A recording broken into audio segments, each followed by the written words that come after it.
11 minutes to 7. David Evans, chairman of the Essendon Footy Club, is with us. I know you've got one or two more questions on the report, but we've got to get to the point about this game being played at Etihad Stadium, and I suspect about 50 or 60,000 Bomber members are going to be locked out. Yeah, because it's a Cats home game.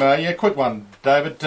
You didn't release all of the Switkowski report. You cut some out. Was the part on Dean Robertson cut out, and was there any finding as to why or whether or not Dean Robertson should have been suspended?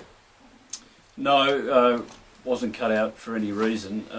There was some confusion over the last few days about whether Dean was available for an interview with Ziggy, and we sorted that out, and then we released the report today. So do you still not have a full understanding as to why he was suspended, or do you just simply don't want to release why he was suspended to us? No, the board made a decision to suspend Dean on the 5th of February, and I'm still comfortable with that decision. On what basis, though? He's still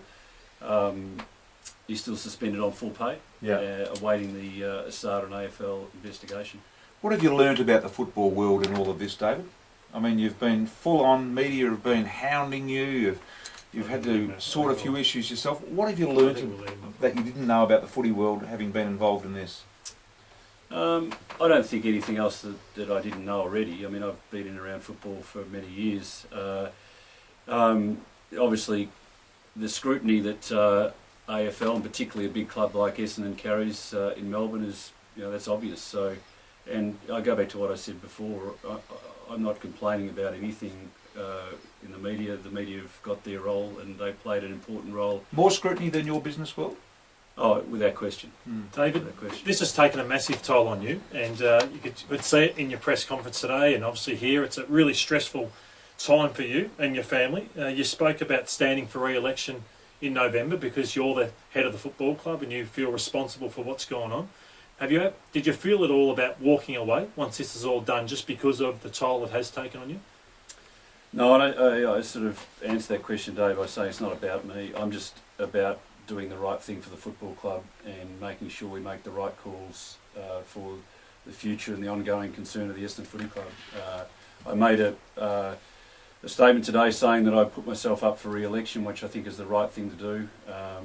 I was re-elected for 3 years back at the AGM last year, so I think it's the right thing for me to put myself up. I am in the job at the pleasure of the members, and I think they should have the right to say whether I go on as a director at the end of the year. And quite clearly, given the support you've had with your membership growth, you would hope the ASADA report is over and dusted, done and dusted by then. And if it falls the way you are seemingly more confident that it will, then you probably haven't got an issue.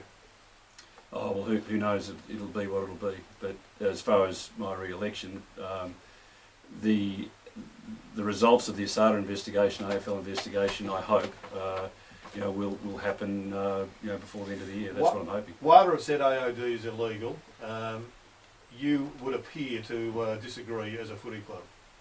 As I said last week, I'm not prepared to concede that our players are being given any banned substances. But can you say, David, you're more confident as you sit here right now than you were when you first released a press conference about the players? Could you say that you're more confident that they may not miss time and be suspended as a result of all this? Or yes, I'd say I'm more comfortable. Will the legal status of AOD be played out in the courts, or do you think you're going to get some comfort from WADA?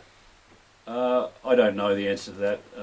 That's obviously there's more to play out on that through the course of the next few days and weeks. But I'll probably leave it there because that really is to the heart of the investigation. Short week. You've got a Friday game. When will your players be interviewed? Do you have any say in how you filter those interviews through, given their time constraints this week?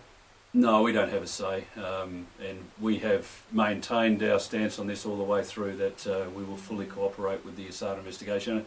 I might say that ASADA have been very, very professional. We've respected them, they've respected us, and it's taking time, but this is so complicated and complex. So you expect them this week, though, to be interviewed, the players? I suspect that the interviews will start this week. And do you expect any on Friday, given you've got a Friday game? I doubt it. Okay. Do you have a say, it's a Geelong home game, but do you have a say about the scheduling of this game at Etihad? Because quite clearly it's a capacity crowd. I mean, they've got to have their capacity games, but it would probably be capacity at the G. I certainly don't get a say.